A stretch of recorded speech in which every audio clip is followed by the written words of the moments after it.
Bom, pessoal, vamos começar mais uma aula de matemática. O tema agora é razão e proporção. Vamos fazer uma série de aulas envolvendo razão, proporção, regra de três, simples, composta, assuntos de matemática básica, né? Presentes eu arriscaria dizer que praticamente 100% das provas de vestibulares e concursos que você imaginar tem isso aí.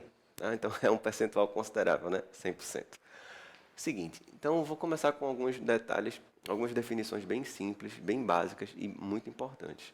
Primeiro, razão. Razão significa divisão. Quando a gente fala razão entre dois números, é a divisão. Numerador, denominador, beleza? São problemas que a gente já usa normalmente. Então, existe uma pequena diferença entre razão e proporção. Claro, as duas coisas estão ligadas, mas a definição de proporção é uma igualdade entre razões. Então, quando você fala A sobre B igual a C sobre D, ou às vezes a gente fala assim, A está para B, assim como C está para D. É uma igualdade, isso pode aparecer aqui um E e um F, uma proporção. Você pode ter várias vezes a igualdade. Tá? Então, a diferença de razão para proporção é que proporção é uma igualdade de frações. Você pode representar quantidades diferentes e estar na mesma proporção. Vou dar um exemplo aqui. Eu coloquei aqui uma figura como se fosse um recipiente e existem três partes, vamos supor que seria um líquido, por exemplo. Desse líquido rosa, duas partes do líquido azul. Então eu poderia dizer que a quantidade de líquido A está para B, assim como o 3 está para 2. Às vezes a gente usa assim, né? A está para B, assim como o 3 está para 2. Pode usar esse tipo de relação. Aqui eu coloquei outra aplicação, né? Bem comum, que é a semelhança de triângulos. Se você olhar direitinho aqui, 6, 3, 8, 4, 10, 5, é uma proporcionalidade, razão 2. Então a gente poderia dizer que um lado A, B e C.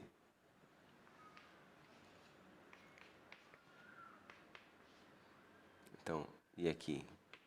D, E e F. A gente falaria que A está para B, A está para D, assim como B está para E, assim como C está para F. Tudo isso é na razão de 2 para 1. Essa é a proporcionalidade. Estou dando aqui exemplos básicos, né? Outra aplicação muito comum de proporção é em escala. Fala de mapas, naquela parte de escalas vai ter naturalmente uma aula só sobre escalas. Então espera para ver depois, tá bom? Eu vou começar aqui com algumas coisas básicas de razão.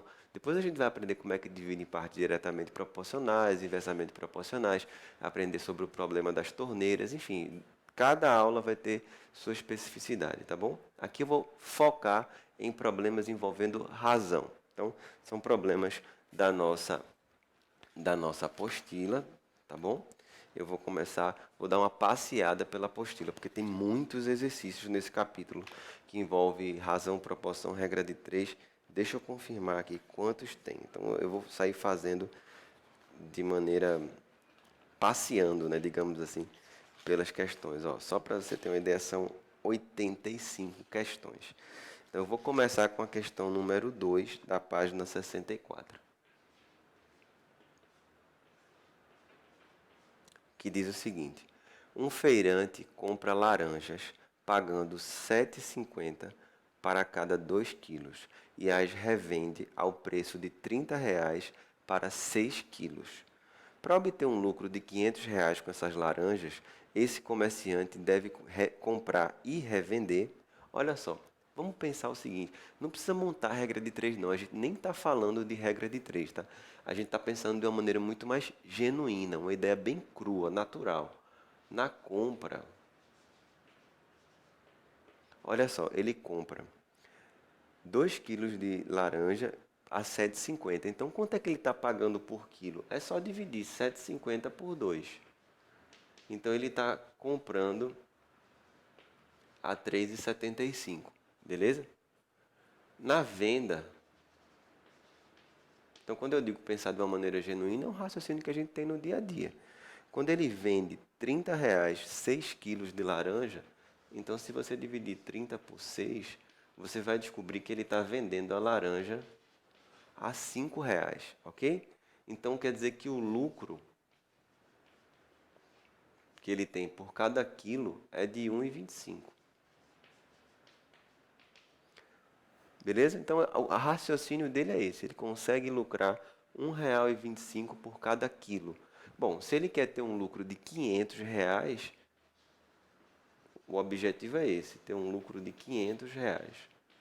Para saber quantas laranjas ele tem que comprar e vender, é só dividir 500 por 1,25.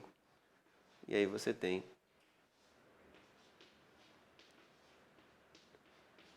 400 quilos de laranja, beleza? Então, se ele comprar e vender 400 quilos de laranja, ele vai ter um lucro de R$ 500. Está resolvida a questão, seria a letra D, o gabarito. Então, é um tipo de problema bem básico, né, que aparece bastante em vestibulares. Bom, eu vou fazer uma outra questão aqui, é da mesma página, é a primeira. Optei por começar pela segunda, porque o texto da segunda é curtinho e a gente faz logo. O texto da primeira é um pouco maior. O raciocínio é basicamente o mesmo, mas eu acho que a primeira, essa questão número 1, ela é mais contextualizada, é uma questão super legal, foi da prova do Enem. E apesar de o cálculo não ser complicado, mas o texto ele é bem feito, bem estruturado, bem arquitetado, tá? Então a primeira questão da página 64 diz o seguinte: as soluções de hipoclorito de sódio têm ampla aplicação como desinfetantes e alvejantes. Em uma empresa de limpeza, o responsável pela área de compras deve decidir entre dois fornecedores que têm produtos similares, mas com diferentes teores de cloro. Um dos fornecedores vende baldes de 10 kg do produto granulado, contendo 65% de cloro ativo, a um custo de R$ 65. Bom, se a gente pensar, ó, vou começar logo aqui na primeira situação.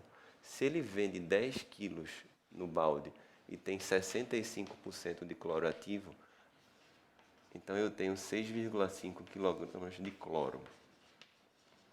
Porque dos 10 quilos, 65% é de cloro ativo. Combinado? E ele vende isso aí pelo preço de R$ 65. É o valor do balde. Se você quiser saber quanto vale o quilo, por exemplo, do cloro, seria R$ 65 dividido por 6,50, que vai dar R$ 10 por quilo. Então, imagina, eu estou fazendo esse tipo de cálculo. Se você trabalhasse nessa empresa, você tem que ter essa noção para saber o custo.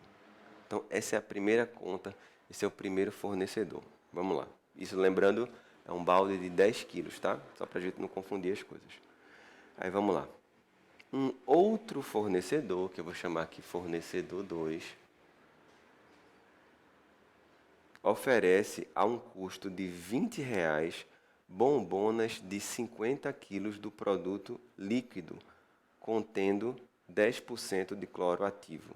Bom, ao invés de vender um balde, é uma bombona, que é um reservatório maior, tá?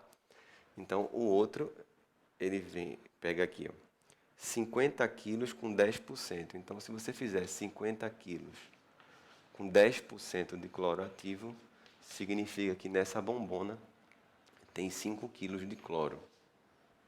Ok? Até aí. E ele vende a R$ 20. Então, para saber quanto está saindo o preço do quilograma, eu divido. Está saindo a R$ 4,00 por quilograma. Ok? Então, tá vendo? O raciocínio de um para o outro é igualzinho. Então, não precisa montar a regra de 3. Pensa de maneira bem natural. Você quer saber quanto é o preço por quilo. Então, em cima eu ponho o preço, embaixo eu ponho a massa, quilo. Bom, continuando. Considerando apenas o quesito preço por quilo de cloro ativo, e desprezando outras variáveis, para cada bombona de 50 quilos haverá uma economia de... Vamos lá. O segundo fornecedor, ele vende a R$ 20 a bombona. Então, esse já é o preço. Se a gente fosse usar o primeiro fornecedor para comprar o mesmo valor equivalente a uma bombona, quanto é que a gente iria gastar a mais? Olha só. Lembrando que a gente gasta aqui R$ 10 por quilograma de cloro. Beleza? R$ 10. E no meu balde são 10 quilos. Como uma bombona tem 50 quilos, para ter o mesmo peso, a mesma quantidade, eu precisaria de 5 baldes. Ok? 5 baldes. Então, na primeira opção, ajeitar aqui. Na primeira opção, eu precisaria de 5 baldes para ter 50 quilos. Como o meu custo, cadê? Tem aqui, ó. 5 baldes, como ele é R$ 10 por quilo, eu gastaria R$ 50.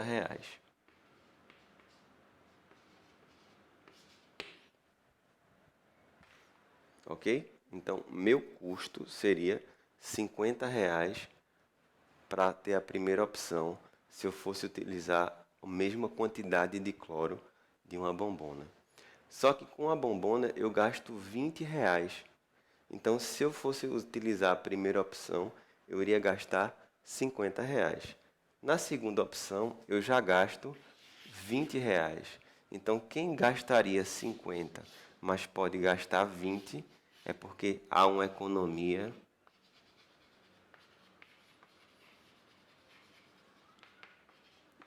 de R$ 30.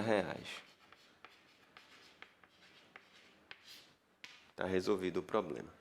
Então, é uma situação bem contextualizada. O cálculo é basicamente o mesmo que eu fiz aqui das laranjas, só que aqui tem uma contextualização um pouco maior, beleza? Esse é o começo do estudo de razão e proporção, tá bom?